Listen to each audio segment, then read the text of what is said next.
Hello, everyone, and thanks for listening. Um, what I've noticed more recently is I was driving to work and coming from work. There has been more people being pulled over by law enforcement. And so I've noticed a lot more police presence in the LA area more recently. And I believe it's due to the immigration rating and federal agents. And so I started looking on my phone and scanning, and I started seeing multiple videos and articles about more immigration presence, of raids, um, where they have been targeting people who are undocumented. And so I ran across uh, article, and it reads that federal agents demand documents from 77 Northern California businesses in immigration sweep. And so this was dated February the 1st, 2018. So it's pretty recent, fairly recent. And so I'm reading it from the article that I found not very long ago. So I'm going to try to do a quick screen share so that hopefully you'll see it. I hope it isn't a problem, rather that you can see the article and you can get the idea of where I'm coming from with this. So it goes on to read that federal agents demand documents from 77 Northern California businesses in immigration sweep. And so it goes on to express in the article their reason behind it. Dozens of Northern California businesses were ordered to prove that their employees are authorized to work in the US. So basically, they're doing these sweeps at these jobs or places of business because they want to find out if they're following the laws. So, federal agents this week ordered dozens of Northern California businesses to prove that their employees are authorized to work in the U.S., heightening tensions between state and federal officials over immigration policies. And so it goes on to read that employers at 77 businesses were given 3 work days to turn over records that show that their employees are in compliance with the federal laws. And this is coming from James Schwab, a spokesman with Immigration and Custom Enforcement, which is abbreviated, as we all know, as ICE. No one was arrested during the operation, which was carried out Monday through Wednesday, but Schwab said that employers who knowingly hired unauthorized workers and undocumented workers could face criminal charges or fines. So he said workers that are found to be in the county or in the country illegally during the investigations will be subject to arrest and removal from the country. So it also goes on to read that Schwab would not identify the businesses. And so I will identify. One of them was 7-Eleven, which we all know that was on the news. It was highly publicized. I guess that was one of the first most evident places that people noticed the raids happening rather swiftly. So it says businesses in San Francisco, San Jose, Sacramento, and other cities, which is LA, is of course are served with audit notices. The sweep is part of a crackdown that federal authorities said is focused on protecting jobs for the U.S. citizen and eliminating unfair competitive disadvantages or advantages for companies that hire an illegal workforce. And so it goes on to read, but the move marks that the latest incident for the state and federal authorities clashing over California's newly minted sanctuary laws. Just 2 weeks ago, now this is the state attorney general. His name is Xavier Becerra, and he warned that if the employers he is to the employers, he's prepared to slap them with a fine of $10,000 if they violate a new state law that bars them from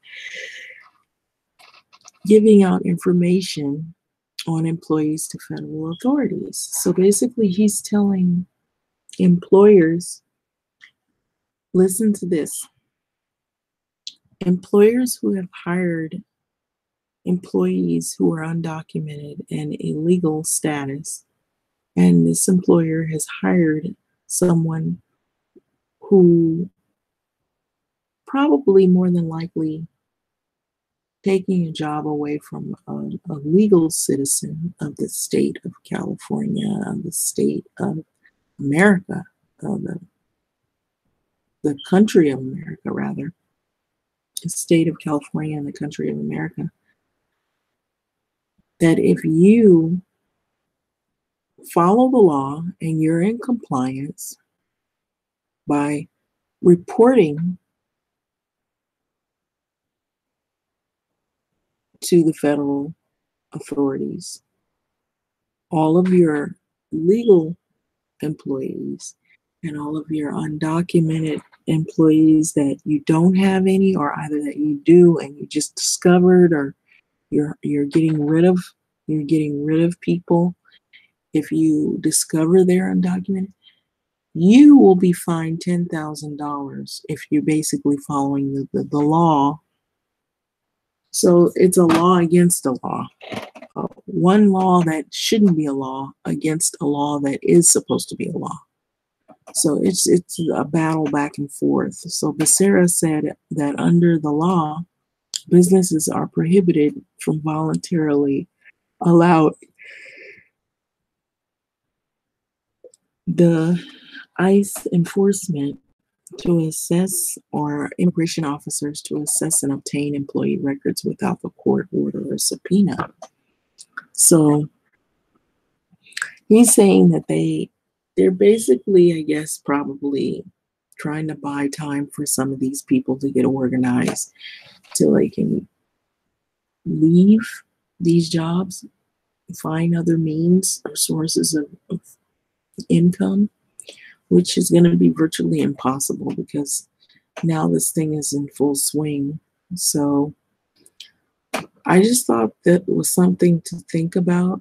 I know I've been seeing on the news this young lady, she was talking about how she felt like people were being bigoted and they weren't, really doing this because they were driving out criminals. They were making up stories. Not every great immigrant is a criminal. And, she went on to explain her side of the situation. And that's true. Not every immigrant is a criminal. But the problem with this is immigration has for a long time been a broken system. And there were a lot of things that weren't done properly. And so here we are now. And as I recall, the jobs that I'm seeing some of these people working at were jobs for teenagers and people just starting out that were American citizens, which now they can't even do these jobs anymore because there are people who are undocumented or who have low skills who are using these jobs as a career. And they're being paid under the table or they're being permitted to work there. And these teenagers have to work in these other little programs that have started because teenagers can't find these little fast food jobs readily, easily to their access to get hired on. And I'm starting to see a lot of more older people working in the fast food industry because they don't have enough in their Social Security and they don't have enough retirement. to make ends meet. So that might be a whole nother video in and of itself as well. But there's a lot of resources that have been depleted since they've been coddling all of these people that are undocumented. And so a lot of the American citizens are suffering through means of not being able to find jobs. Um, you're not getting hired because when you get the application, it says bilingual preferred. And if it's a person that is of an African American descent and they're hearing every application that they get on a job is bilingual preferred, what is that saying to them in terms of a race issue? So it seems like a reverse racism. So the other thing is that you have a population of people who are coming here who really do need service and they do need, better things. And then there are other people who take advantage of that situation and ride on the coattails of these people. And you're protecting them. That's wrong. And, if those people are here because they're piggybacking off of somebody who really is, got good intentions to do the right thing, you know, by you protecting the ones that aren't doing the right thing, then you're just as much as at fault as the ones who aren't here for the right reasons. Because ultimately your case is that you want better things in your life and you want to get education, and some have. They claim that people are being, bigoted. Some of the jobs that some of these people that are undocumented have, they probably make more than I do. And there's some other Americans out there that don't have those jobs, that don't make as much as they do. And so I would beg to differ on that stance.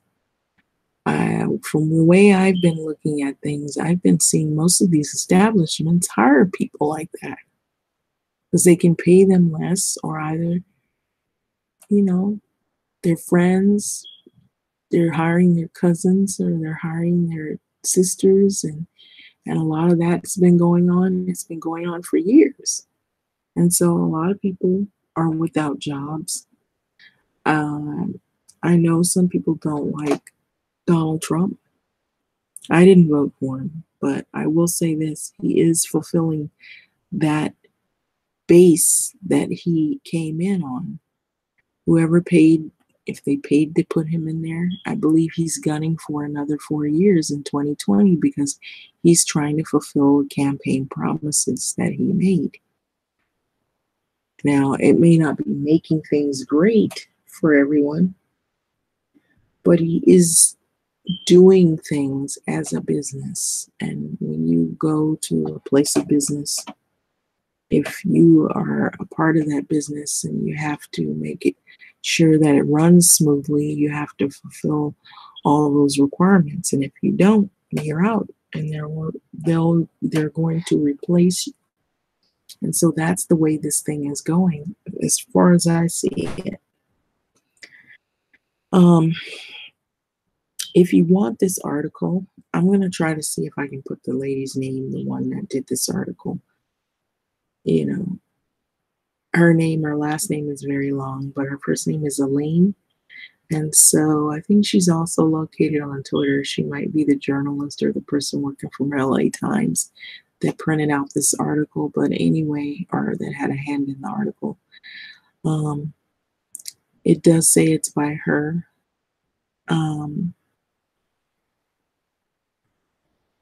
So again, the article is entitled "Federal Agents Demand Documents from 77 Northern California Businesses in Immigration Sweep." So I have been seeing a lot of people getting pulled over, a lot of police presence, a lot of things going on more recently that point to the immigration issue. And so with that being said, I don't think it'll stop anytime soon. I think it's just gearing up, and I'm sure there'll be more to come, unfortunately. But I will say this, I I feel like the saddest part is children that are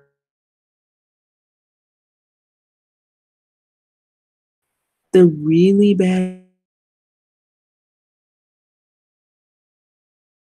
is.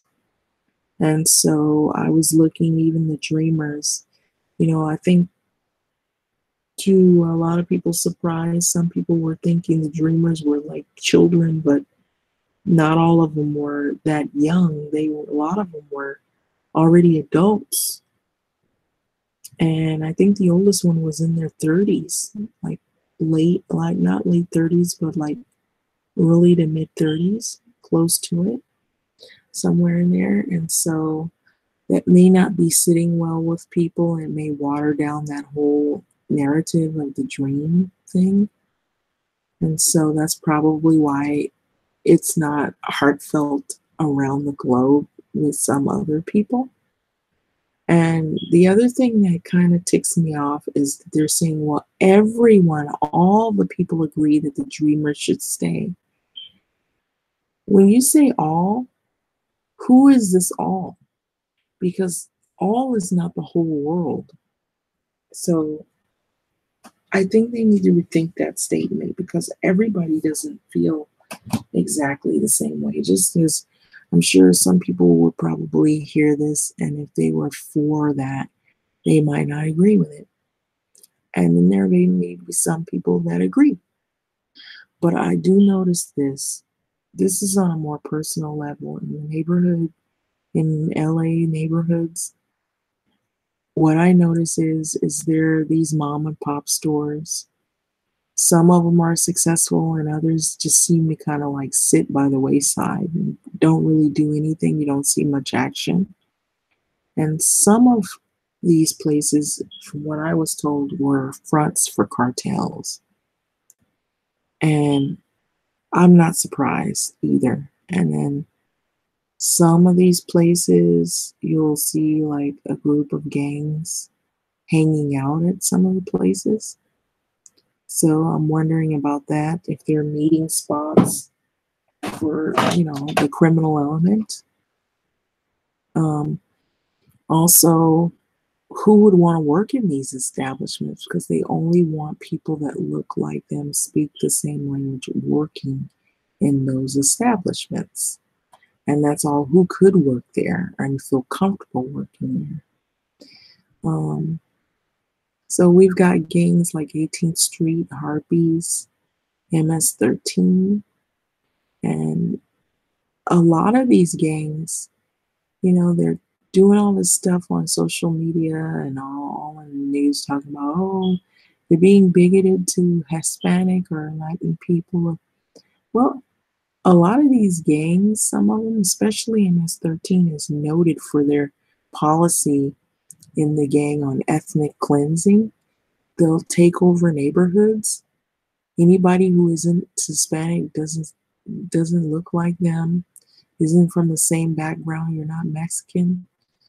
They intimidate you, threaten your kids, threaten your livelihood, try to run you out of neighborhoods that you grew up and lived in all your life, um, make you feel unsafe. You're a taxpayer, you're a citizen, you're not bothering anybody. You're worried that when you leave that somebody's going to rob you. So a lot of this is going on. And they're saying that they don't want people to show racism and bigotry when that's what they've been doing all along. They've been here, the ones that are doing it, and they know who they are. And so all this protecting and coddling all the bad ones, and certain ones claim that they want better things in life. The reason why they're so militant about protecting these ones that are criminals,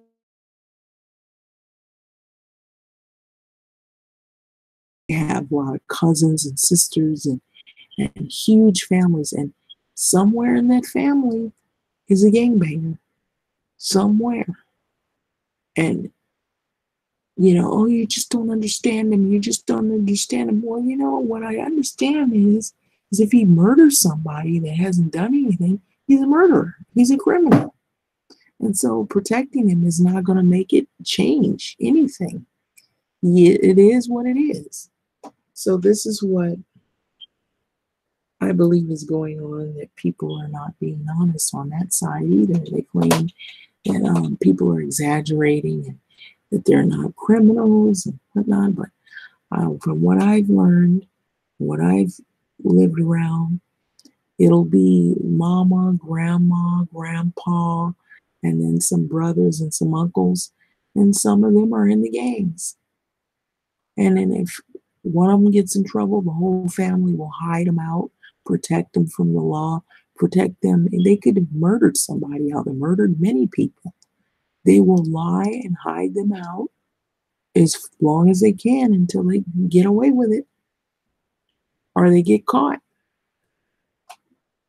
So this is what I've seen. So anyway, with that being said, thanks for listening.